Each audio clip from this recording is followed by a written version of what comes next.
my name is Magdalena Skajewska. I'm a journalist of the international section of the Polish radio, former correspondent in Brussels, and I have a great pleasure to moderate this next panel, during which we're going to talk about the EU's Eastern Neighbourhood and whether it's necessary to revise the Eastern Partnership, and if so, how exactly, because there have been a lot of attempts with questionable success. I have a great group of distinguished guests with me to talk about this issue. Please let me introduce Ms. Hanna Hopko, head of the Parliamentary Foreign Affairs Committee in Ukrainian Verkhovna Rada. Good afternoon.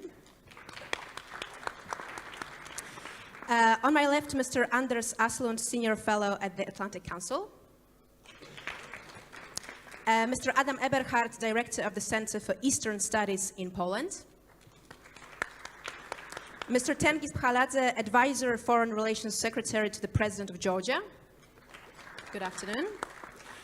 And Mr. Tobias Schumacher, Chairholder of the European Neighbourhood Policy Chair at the College of Europe.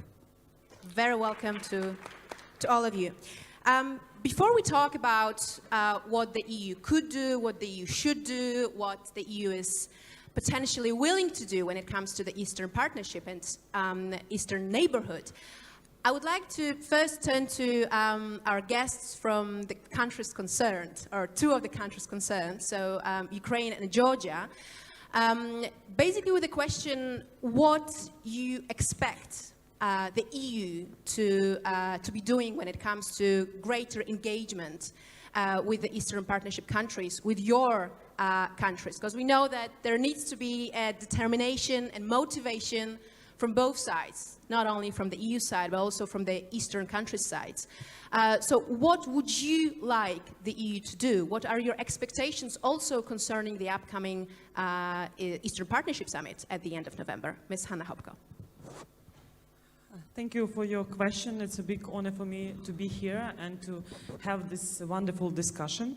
So before the Eastern Partnership Summit, there are many meetings going on right now, many discussions, and it's really important to see in the joint declaration European aspirations, the acknowledgement of EU membership perspective in the all documents. This is what Ukraine, Georgia, and Moldova would like to see. Also, I think that it's really important to mention the 20 deliverables to 2020. This is a good basic for sectoral cooperation, but it's not enough.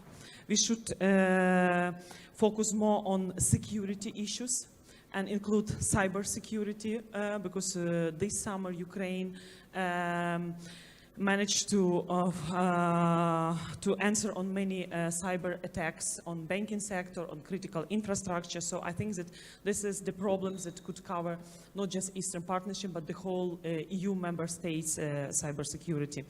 Also answering on a new security reality.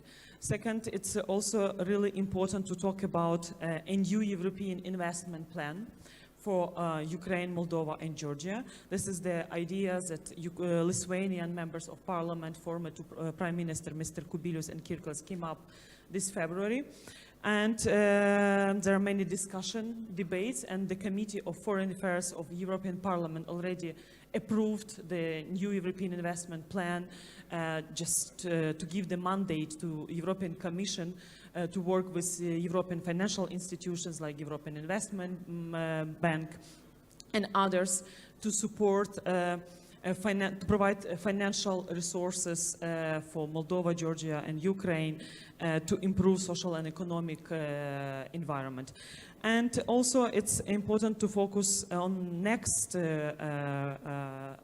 sectoral integration after visa-free regime with EU, after association agreement, which went into force from September 1st, free trade agreement. And I think that it's really important to talk about energy union integration, a common avia union space, and also digital economy markets. So through sectoral integration, we could become more closer to European Union. And one day when we are ready and we implement all the criteria, and then we could discuss about the membership perspective, because we've seen some reaction from Germany, from Netherlands on our how wish to see the acknowledgement of EU.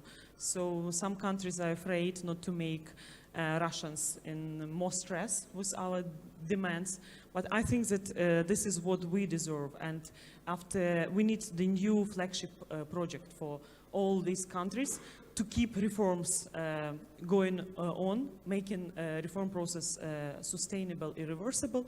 And also we have to consider 2019, because 2019 this is election to European Parliament, also presidential and parliamentary elections in Ukraine, 2018 parliamentary election in Moldova, and we have to respond on growing populism in all these countries, also pro-Russian forces, and different Russian interference using propaganda, bribing different political players. And I think that this is in our common interest and in EU interest to have strategy how to counter Russian propaganda, Russian cyber attacks, Russian intervention. And this is what we, by proactive position and real strategy, could be more ready and working on preventive basis, not just reflecting. Thank you. Thank you very much. We've got the Ukrainian perspective. What about Georgia, Mr. Prhaladze? Thank you. First of all, I agree with what Hannah said, but if you ask me what I would love to see, first of all, the consensus about the Eastern Partnership itself, and recognition that Eastern Partnership is the successful project. This is successful for us European countries aspiring to join EU, and this is successful project for the EU itself. As President Duda yesterday mentioned, when we had Brexit, when we had rising Euroscepticism in countries of member states of European Union, at the same time you have countries so dedicated to European values, like it's Ukraine, like it's Moldova, like it's Georgia, why you shouldn't recognize that this process is successful and look at the transformation of our countries, how Eastern Partnership changed our countries, state institutions, how our democracy is growing, how the political process is growing. So itself the process is successful. Of course Eastern Partnership has its ups and downs, its minuses and so on, but this is successful European project, and recognition of this, the first of all, is important for the European Union. The second one, I would love to spend less time knocking on an open door. I mean that when we are questioning, do countries like Georgia, Moldova, Ukraine have European perspective or not?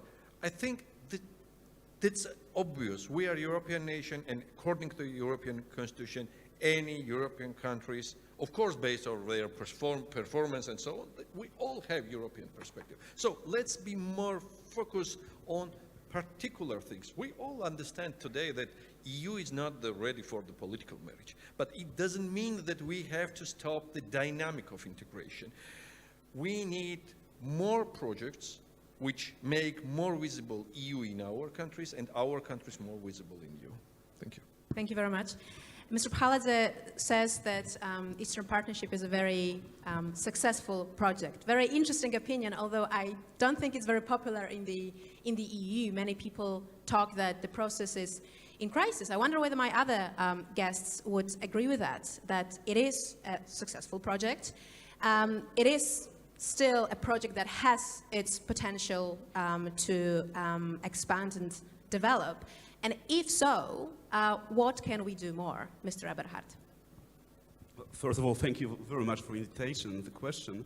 Well, you know, it is extremely difficult to judge to which extent the Eastern Partnership proved to be the success story.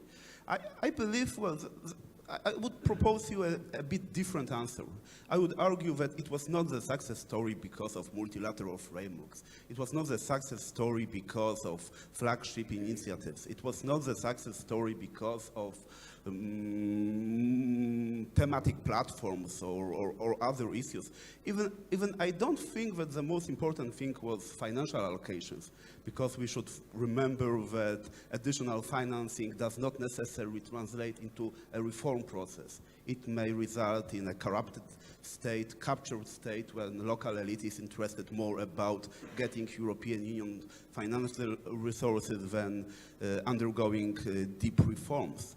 The Eastern Partnership was even not the success story because of deep and comprehensive free trade agreement, which is a 1,000 pages long document where you have a number of demands, of requests, and it is generally speaking quite easy to take some commitments rather than implement them. What was crucial, it was a political wording. Well, we called an association agreement, a framework agreement, an association agreement, and it helped us to overcome a fatigue, a mutual fatigue, a fatigue in Ukraine, in Moldova, in Georgia, about integration with European Union. Because, well, people in Ukraine believe that association is a step forward to European integration. It was wrong. It was not true because, well, European Union has a number of association agreements, including Chile, including Tunisia, including other countries which would never become members of European Union. But it worked as an impulse. Why am I referring to it? Because I believe that what is very important, it is two layers. It is a political message which provides the people, the governments, with the will to undergo transformation. And I'm quite skeptical about the future. I'm quite skeptical whether we are able to work out some clear political messages which would enable us to keep the project alive. Well, we are not talking about enlargement of European Union today because of the crisis within European Union. If EU borders change, it would be rather back than forward. So we should acknowledge the problem. And the second layer, it is a political layer, and the second layer is a concrete, also grassroots initiatives. Forthcoming summit of the Eastern Partnership is very, very much focused about connectivity, about highways, railway roads, connecting Ukraine, Moldova, Belarus, to South Caucasian republics with European Union. Sure, it is important, but you know what I believe? I believe that what we really need, we need a support of the countries at the grassroots level, at the local level. Go to countryside in Ukraine, in Georgia, look on roads, on bridges, on hospitals, on schools, and it is where money, additional financial allocations are needed in order to improve infrastructure, in order to show the people in Eastern Europe that European Union is able to change the situation on the spot. In Poland, the level of support for European Union is 70 or 80%. To some extent, it is because of cohesion funds, because of European Union being an additional impulse to undergo transformation, modernization at the local level. And what I believe it is lacking today when we are discussing Eastern Partnership. Sure, I'm not naive. I don't believe a cohesion funds for Ukraine or Moldova are anyhow possible at today's situation. But we should focus more about convincing people in Eastern Europe that integration with European Union is not just 1,000 long documents about, about regulatory dimension of laws, but it is also a transformation at a local level, supporting grassroots initiatives and improving infrastructure on the ground. So very tangible results for ordinary people. Would you agree, Mr. Asland? Well, I would put it slightly differently. Eastern Partnership is useful because it's an organizing principle of EU policy. The EU needs a proper policy towards the East. And what the EU is good at, it's two things: building democracy and building rule of law. So this is where I would put the emphasis. Who is interested in that? 3 countries: Ukraine, Georgia, Moldova. Why do we have an Eastern Partnership for more countries? They are not really interested. Why should they be there? Focus on these 3 countries that want it themselves and then help them getting there. My focus is very much upon Ukraine. And Ukraine is today one of the most corrupt people and one of the most transparent countries. This is a wonderful combination. It can't last for long. And my hope is that the transparency and freedom that are so striking in Ukraine will win. And this is what it should be about. Ukraine has done extremely well on the economic reforms. I've been quite involved in them, but I won't discuss it here. It's just very well done. And instead, I see that there are 3 key issues today. The first key issue is rule of law. It's judicial reform. And broadly spoken, all the countries that have become members of the European Union have rule of law. They have real property rights.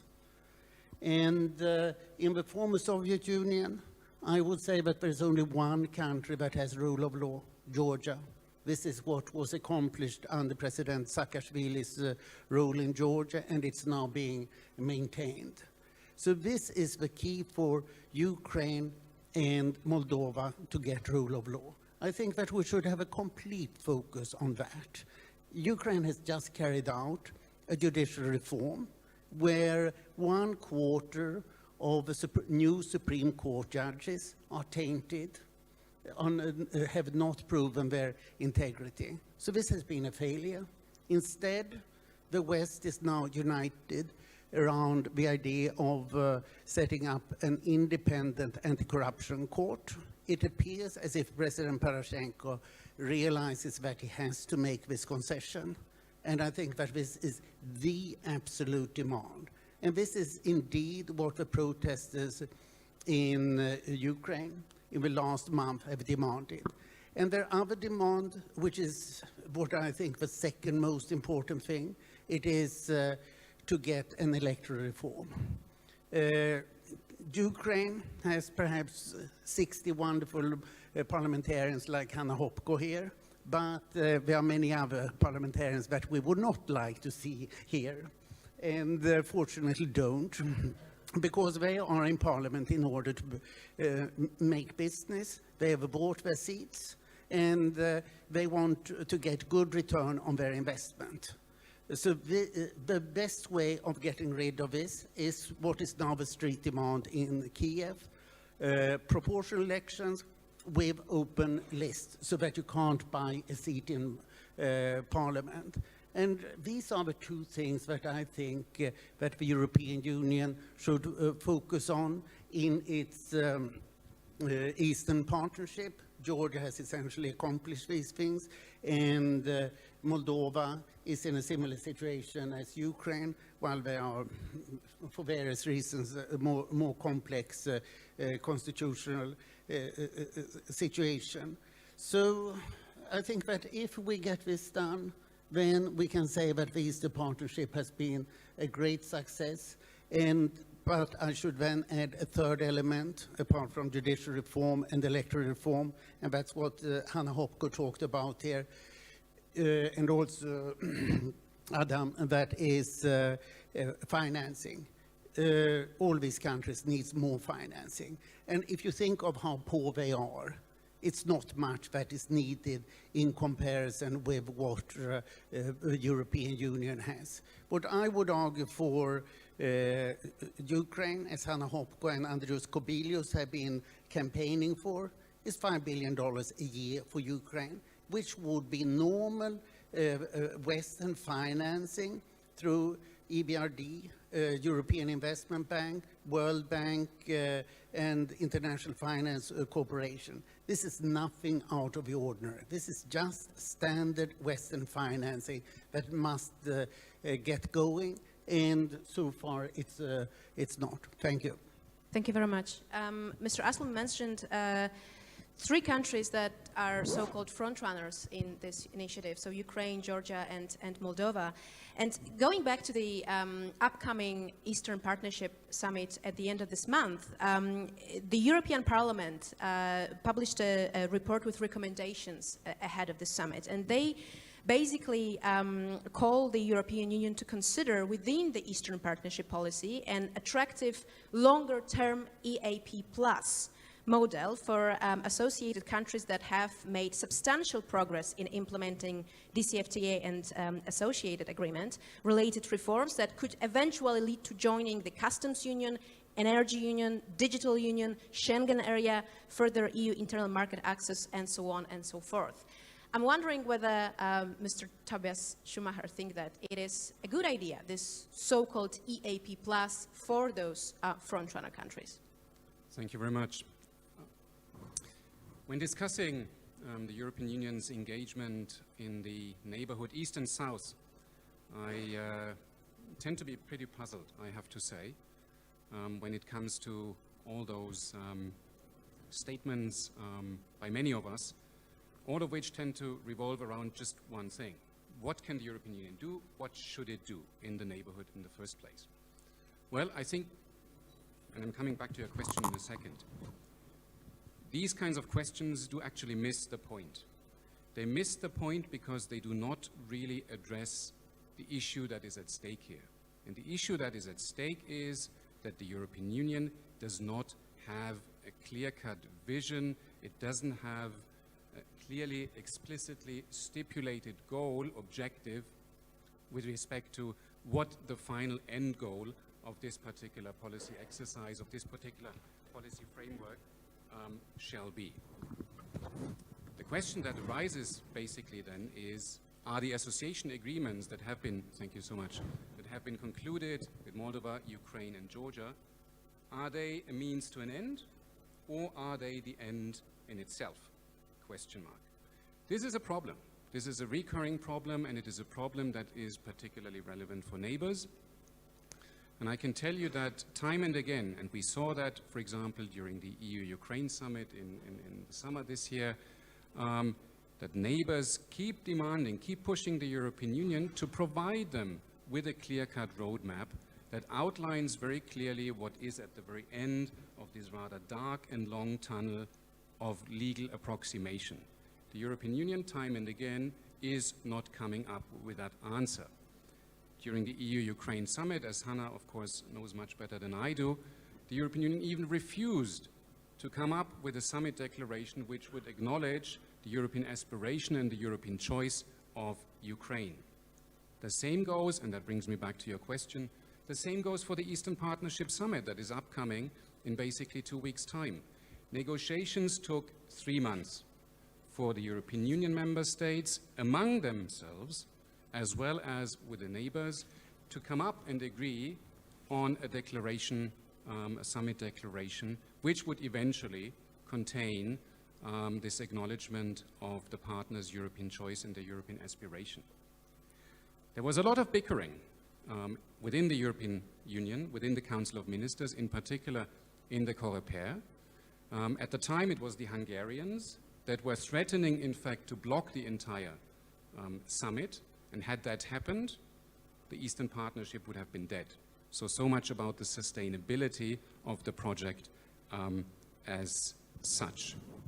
Now, to connect the 2 points, the upcoming Eastern Partnership Summit and what I was just saying initially, the lack of a vision, the lack of an end goal on the part of the European Union, providing this end goal to the neighbors, providing the neighbors with a clear-cut roadmap with respect to what is at the very end of this long and dark tunnel of legal approximation is important, because as we speak, societies, not in all neighborhood countries, but in a number, societies grow increasingly impatient with the European Union, or become increasingly disillusioned.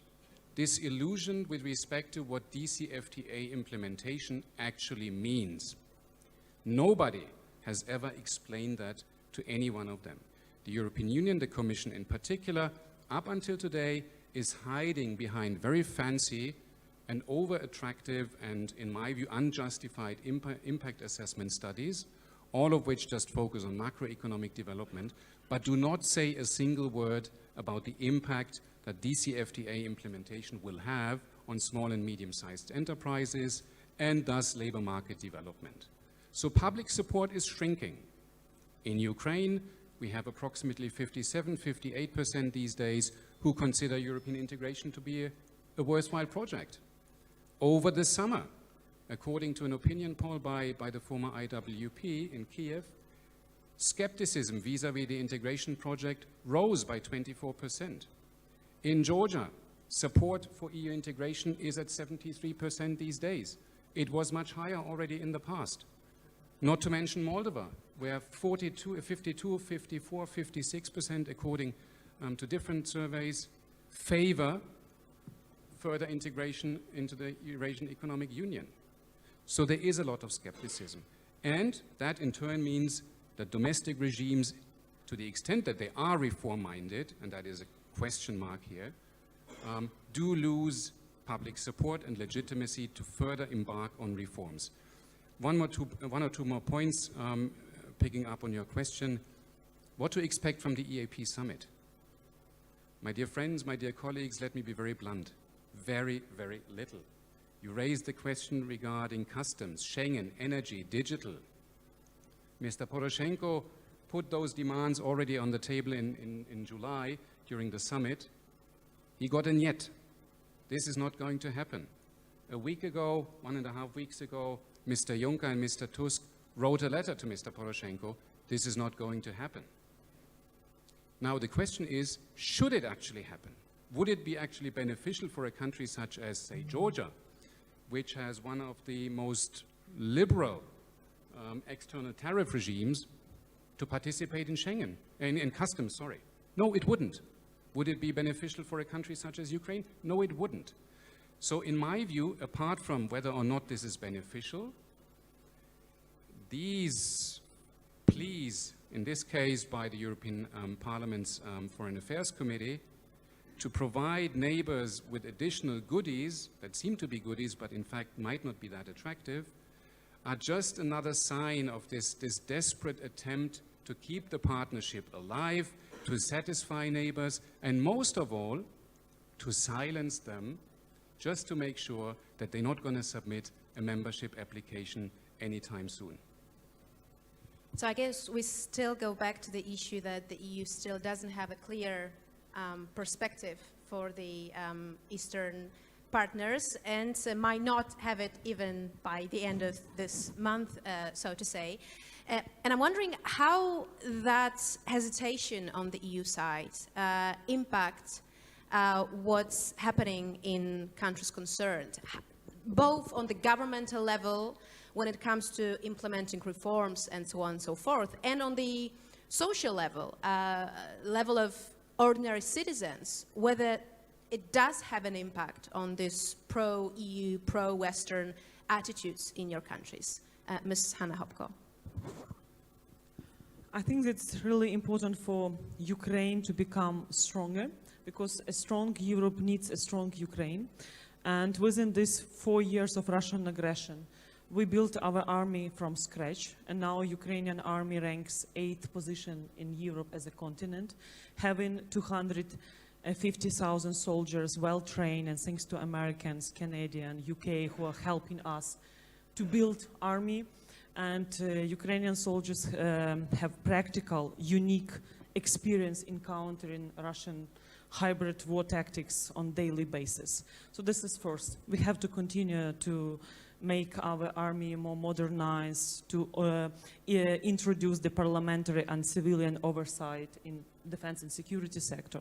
Second, it's really important for Ukraine economy, because besides military aggression, we faced economic Russian aggression when Russia blocked all our transits through Russian territory to Kyrgyzstan, Kazakhstan, And within the free trade agreement with EU and other countries like Canada, we have to reorient our export to different other markets, and to continue focusing on economic development. We managed with this 4 years to stabilize our macroeconomic situation.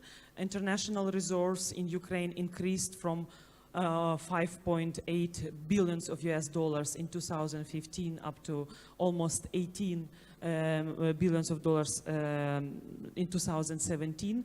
GDP grows 2.3% last year compared to almost 10% of decline in 2015. So for us it was crucially to see the macroeconomic stabilization. Now we have to focus on economic development, supporting small and medium-sized enterprises, to seek for extra investment in real sectors of economy, with the focus on innovations, IT, space industry. And domestic reforms within last month and a half, Ukrainian parliament adopted pension, healthcare, and education reforms. And just 2 days ago, we adopted in the first reading electoral reform, and now we are preparing for the second reading. Today, Ukrainian parliament considering privatization law and the budget of 2018. So I think that crucially for us, it's important first to continue our reforms and focus on implementation, especially in reforms in energy sector like law on gas market, law on electricity market. Together with Moldova, we have to seek for joining to the EU electricity market, to ENSO-EE, also not to allow Russians to use electricity as a tool in their geopolitics.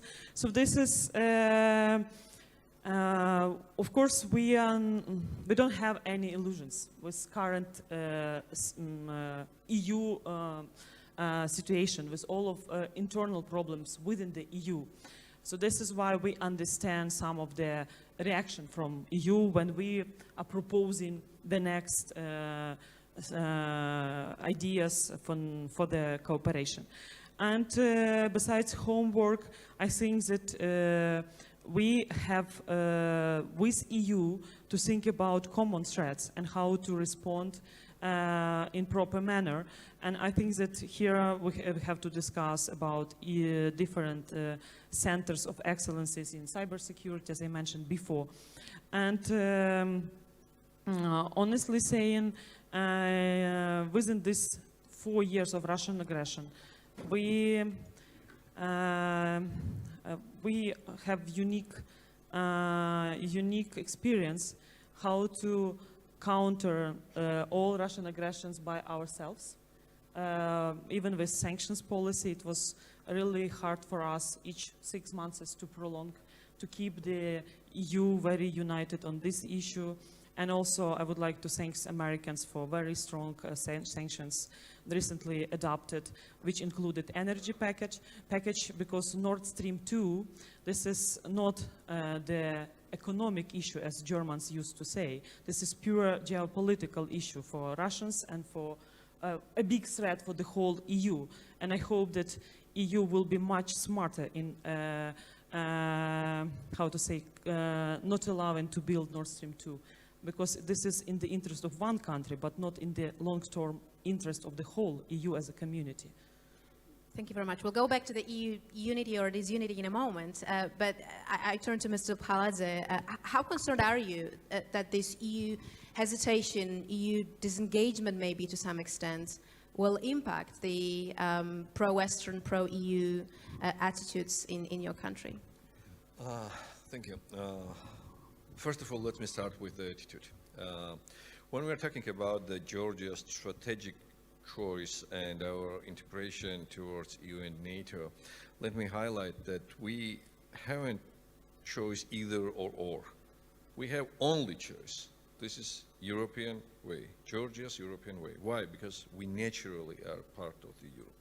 So, and only way to stop Georgia's EU integration is just to occupy Georgia, what Russia has tried right now. So, and same, by the way, same is regarding the Ukraine. So, only way Georgia has is the European way. And we start our reform and we start our transformation before the DCFTA, before the association agreement, because this is the natural path of development of our nation, our statehood, and our country. DCFTA, association agreements, as well as others, are tools to do this quickly and efficiently. And let me just mention that we are already in the European Energy Union.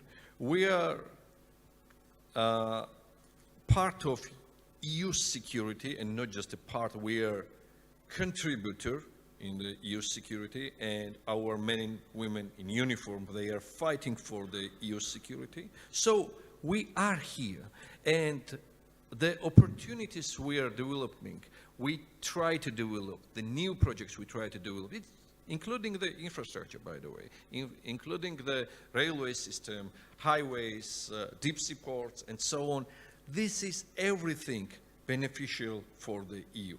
So how this skepticism can impact on my country?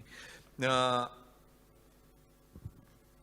main question is how this will encourage Russia to push countries like Ukraine, like Georgia, like Moldova. Because any kind of disagreement, any kind of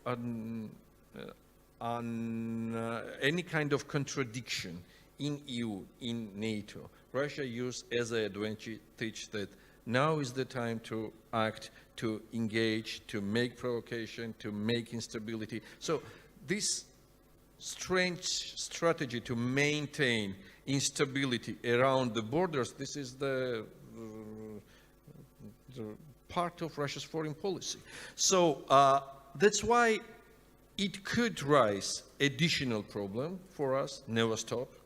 And it will rise additional problem for EU itself, because our security, I mean not just Georgia's security, European security, is infected because of we are not ready to make decisive steps. So that's why such kind of contradictions which we are witnessing right now in Europe, it just will increase the Euroscepticism inside of EU and make additional obstacles countries like Georgia. But once again, never stop.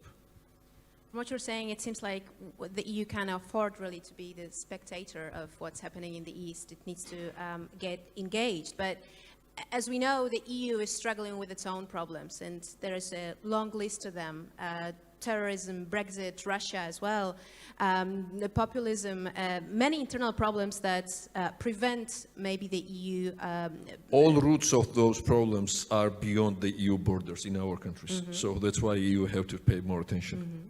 But I'd like to be maybe for a moment a devil's advocate here and ask maybe a rhetorical question for many of you. But why should we really why is it worth it, basically, to get engaged with the Eastern countries? And I turn to my other guests, because I have the impression that some Western countries are not very convinced. And since, you know, this lack of clear EU perspective, it's also because some countries are not very much convinced that we should have a clear EU perspective for those countries.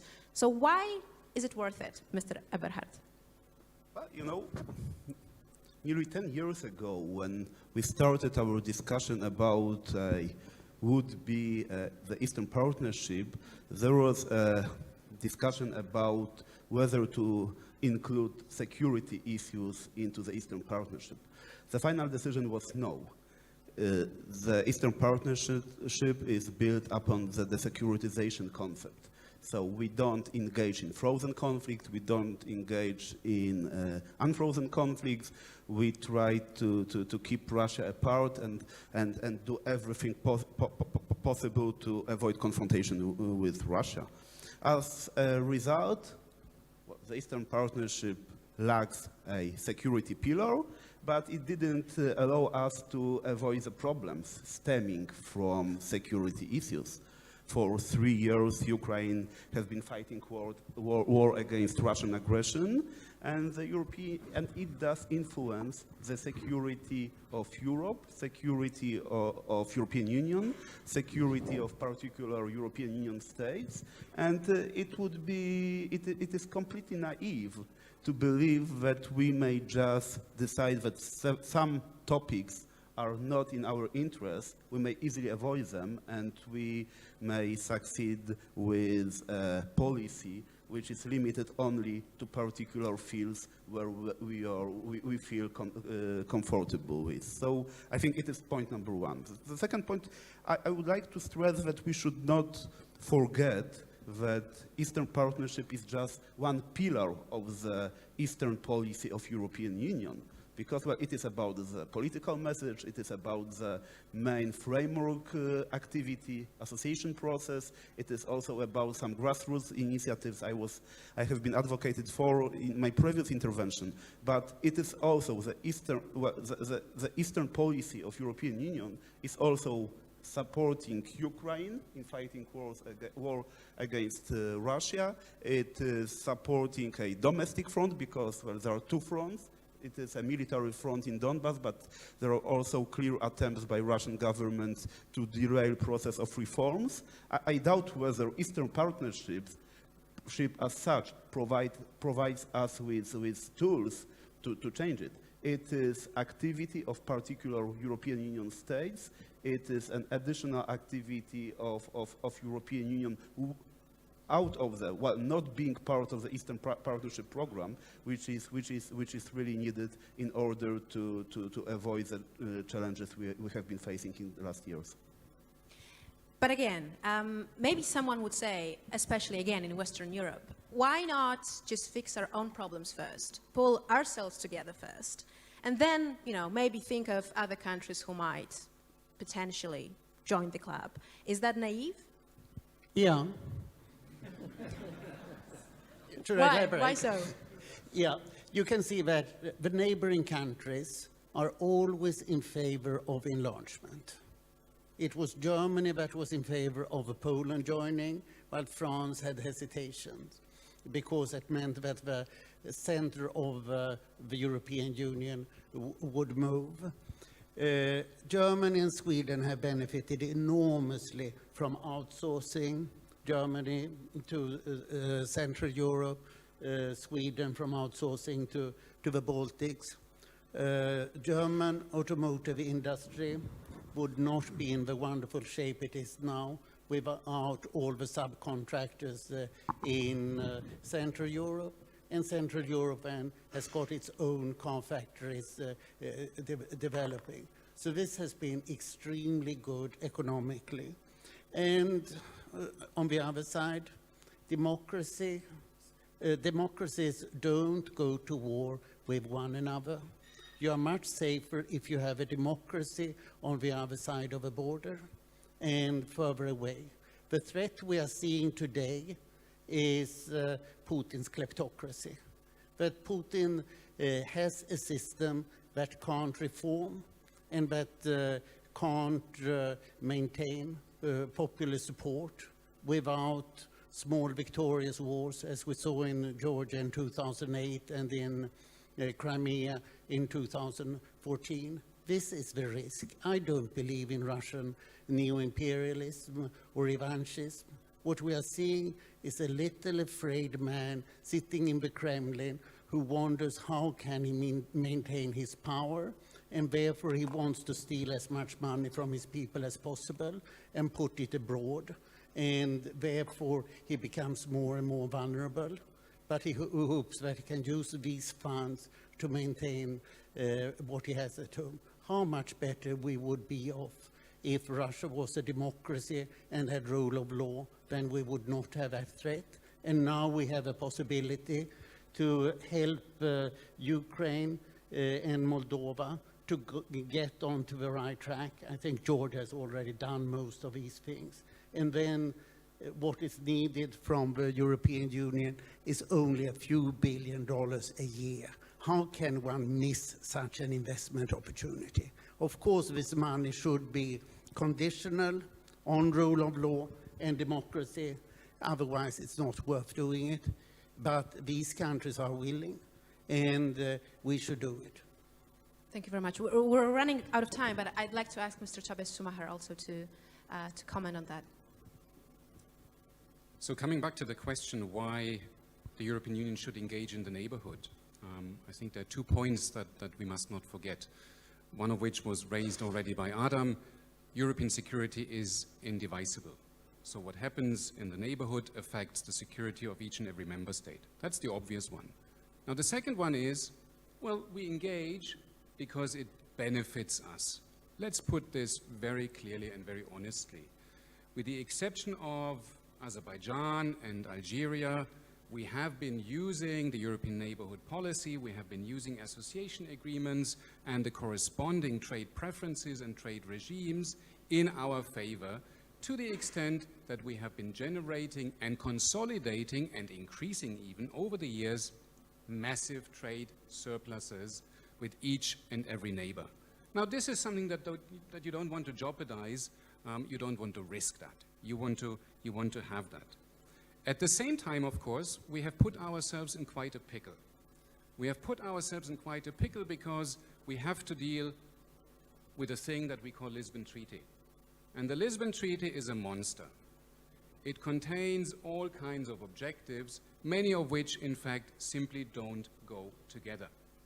The buzzword, as we all know, since a year back, is principled pragmatism. Well, what is principled pragmatism? Either you have principles and you abide by them, the promotion of democracy, rule of law, good governance, etc., that Anders was advocating, or you're pragmatic. But again, they don't go together. So my bottom line is, we are time and again generating expectations that we simply cannot fulfill, that we cannot comply with. That in turn, of course, has a negative effect on public opinion in the neighborhood. And last but not least, I'm tempted to argue, even though I fully agree with what Anders was just saying, that it takes just a couple of billions of euros. Yes, absolutely, we should put that money on the table. But at the time that Brexit is happening, at the time that we're just about to embark on multi-annual financial framework negotiations, it is pretty unrealistic to expect the Union to increase its financial assistance. So my concluding point is, let's focus on what the European Union does best. And that, unfortunately, is very technical, that is very bureaucratic, that revolves very much around trade, that revolves very much around technical assistance, and in fact, development aid. But at this moment in time, to think we should be more ambitious, that is a bit of wishful thinking, given precisely the number of existential crises that you alluded to just a second ago. Thank you very much. We've got remaining 15 minutes for questions from the audience, and there are many. Please.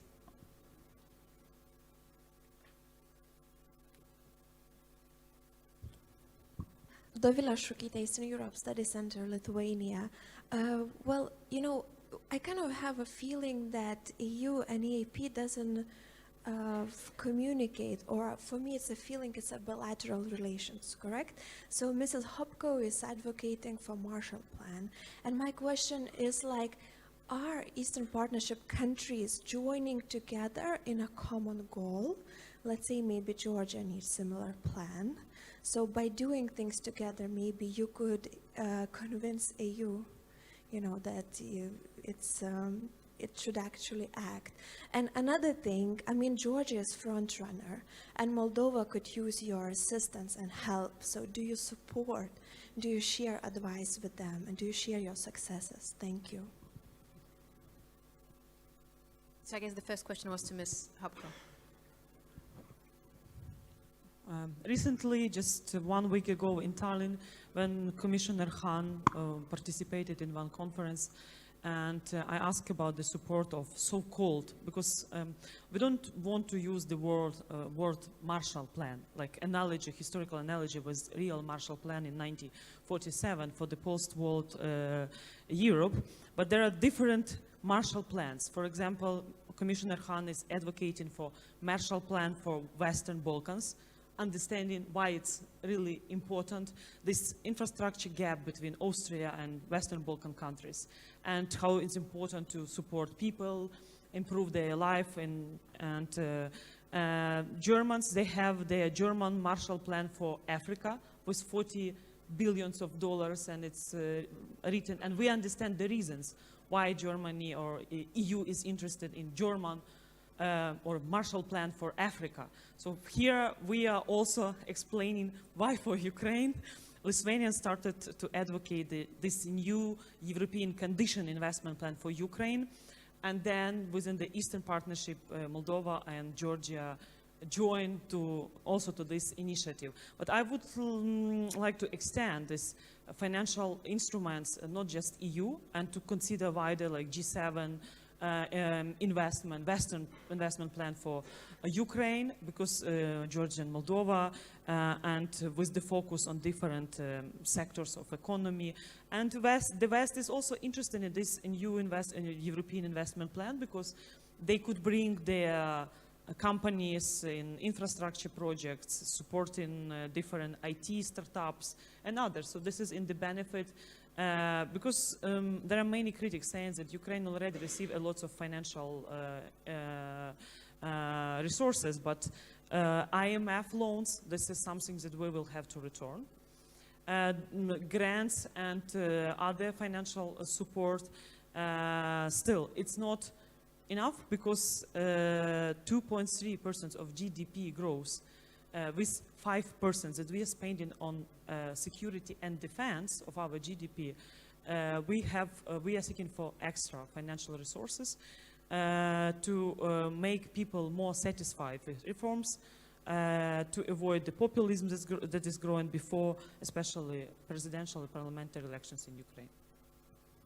Yeah, I would say that, of course, we support each other, and of course we share our experience with our friends, as well as they sharing Moldova and Ukraine, their experience.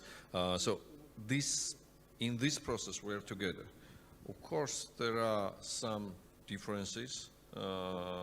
We have to pay more attention in particular countries, but in the political process, we are together, and we have quite good and well-structured strategic communication. I mean, starting from the highest level to the particular agencies and ministries and so on, and developing the strategic dialogue and twinning projects and so on. Yes, sure, because, and including this idea of Marshall Plan, because this is for all of us.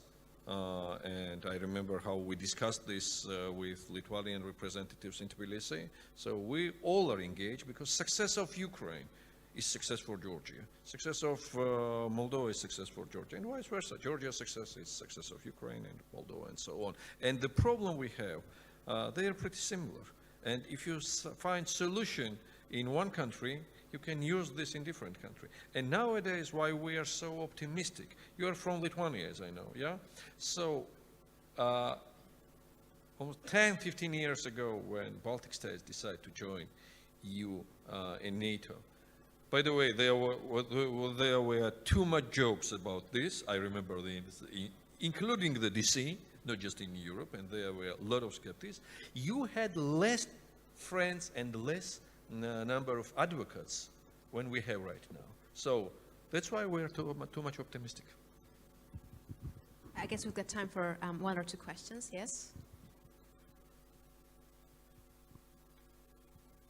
Thank you very much. Albert Hayrapetan, College of Europe. I'm coming from Armenia, or as Georgians call us, Somkheti. So my question is to advisor of President of Georgia, Mr. Pakhaladze. So if I may, I'll ask two questions. So do you see the likelihood that the railway connecting Armenia and Russia through Georgian region, Abkhazia, will be reopened despite the fact that Abkhazia is not under effective control of Georgia, or does Georgia have any reservations connected to the relaunchment of the activities of the railway station? And my second question is, again to Mr. Paladze, is it realistic to believe that Georgia's further integration with the EU and NATO would predate, and accession eventually, would predate the permanent solution of the territorial problems of Georgia? Thank you very much. Are there any other questions? Yes, maybe one more. Hi, my name is Mike Henning from USAID, and Please indicate who you're referring your question to. it's mostly to Hannah and Anders, I suppose.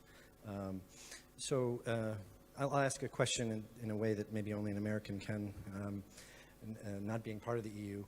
And it's really more of a historical point. I'd like to hear the panel's comment. When you talk about the success story of the Eastern Partnership Fund, Eastern Partnership Program, isn't it really that the hopes and dreams of people like a bunch of young folks in Kiev who went down to the Maidan and were protesting for accession, they were protesting for the EU, they were protesting for something affirmative about being part of Europe, that was actually maybe one of the great successes, because many people look at the Maidan and the change in government in Ukraine as, oh my goodness, that was too bad because we angered the great bear of Russia and we shouldn't have done that. In fact, that was a great moment of positive movement in Ukraine and for the whole region. And maybe it takes people outside the EU to make this point, because the Georgian president and our colleague here right now made the same sort of point, that you have to stand on principles and you have to stand against people that violate those principles. And that's what the Maidan was about. That's what happened in Ukraine. And that's a great success story just by the possibility of Eastern Partnership. And that's maybe even more important than all the other things that follow. So just wanted to put that out there as a possible comment and question. Sure. So maybe we'll start with Mr. Paladze. Thank you. Regarding the first question about the railway, I already mentioned that Georgia creates opportunity for trans-regional cooperation. So EastWest Corridor we are developing, and we would be happy to develop another transit routes as well. But you already answered the question. Abkhazia, as well as Tskhinvali region, are occupied by Russia Federation.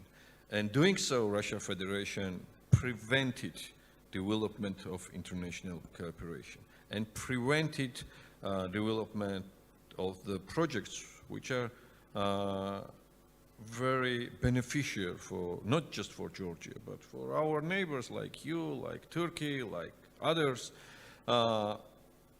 Regrettably, this problem is much bigger when Georgia's internal policy, it's linked to Russia's foreign policy, which Russia called sphere of privileged interests, and which is, frankly speaking, the main headache for our common European security. That's why I can't tell you when it could solve. It will solve when our territory will deoccupy and when those two regions will fully integrate in Georgia. Regarding the solution of the territorial problem, first of all, as my president today already mentioned, those problems starts before we announced our ambition to join NATO and EU. And we never consider our aspiration as a solution for the territorial problem. But I would say that more NATO in Georgia, as well as more EU in Georgia, will bring stability. And by the way, when nowadays we have very active military trainings in our soil, we are participating NATO member state, and as well as very interesting, Armenia is participating. Armenia, which is the member of CSTO and had absolutely different geopolitical dimension. So, but this is beneficial for Armenia as well. So that's why NATO present in our soil. This is stability in the Caucasus, and this is security of these international transit routes. And one more. We need those integration projects to create successful country. Solution of those projects, problem, I mean, occupation, it's absolutely different, and Georgia many times declared that we are not going to link those two dimensions of our policy, reintegration of our occupied territories and our integration into NATO and EU. It is absolutely different, and when it comes to the Article 5, it's not cover the occupied territories. Okay, we've got 2 minutes left, so I would like to ask for very brief answers to the question from our American colleague, Ms. Hanna Hopko. 26 years ago, Ukrainians as a nation, we made our choice when Soviet Union collapsed to become truly independent state. This is the issue for the West. Either they consider Ukraine as a buffer zone, gray zone between aggressive Russia and the West, or breach, or truly consider Ukraine and Ukrainians as an independent state, political nation, because within these 4 years after dignity revolution, Euromaidan, there are several processes. Nation building, state building by strong institutions, and I have hopes that until the end of this year we will adopt the law on anti-corruption court, thanks to the anti-corruption activists and others. And also identity building. So now it's really important for West finally to understand that Ukraine is a truly independent country. And we have our right to be independent, and our ancient history, more than 1,000 years ago, when Moscow wasn't exist, and Kiev, Rus, and our king was getting married, his daughter were married to France, Norway, and others. So we deserve our right, and we will fight it, either with support with the West or not. And Ukrainians will continue our fight in eastern Ukraine, peaceful settlement, even if there are no result, no ceasefire, no withdrawal of heavy artillers. There are just attempts through peaceful diplomatic ways to solve this problem. But we want to see a really consolidated position of the West after all elections in US, in France, and now in Germany. Truly consolidated position. And sanctions, this is just the instrument. This is not the strategy. What we would like to see from West, supporting us, finally, to help us to stop Russians, understanding that we are not buffer zone, and we are country, and we will continue our fight. Thank you. Maybe a final comment from Mr. Aslan, please. Yeah, first, I appreciate this comment. Maidan was, of course, not about a trade agreement. It was about democracy, freedom, and rule of law. And these are the values that the European Union stands for. But let me come back here to what Tobias said, that it would be impossible to give any more money for Ukraine. Of course, it's perfectly possible to give much more money to Ukraine. This is such small money we are talking about.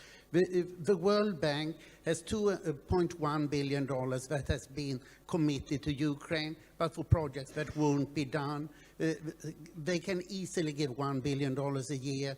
International Financial Corporation, $1 billion a year. EBRD tries to give $1 billion a year in investments and credits. European Investment Bank should normally give $1 billion a year. Here we have $4 billion. And then we have export credit guarantees and export banks. This is peanuts. And remember that Poland each year gets 15 to 20 billion euro in grant money from the European Union. This is peanuts we are discussing, and then we should make sure that the European Union can deliver it in one way or the other and not get stuck in silly bureaucracy. Thank you. And thank you very much to all of you, to all my distinguished guests. Thank you for this panel. Thank you very much.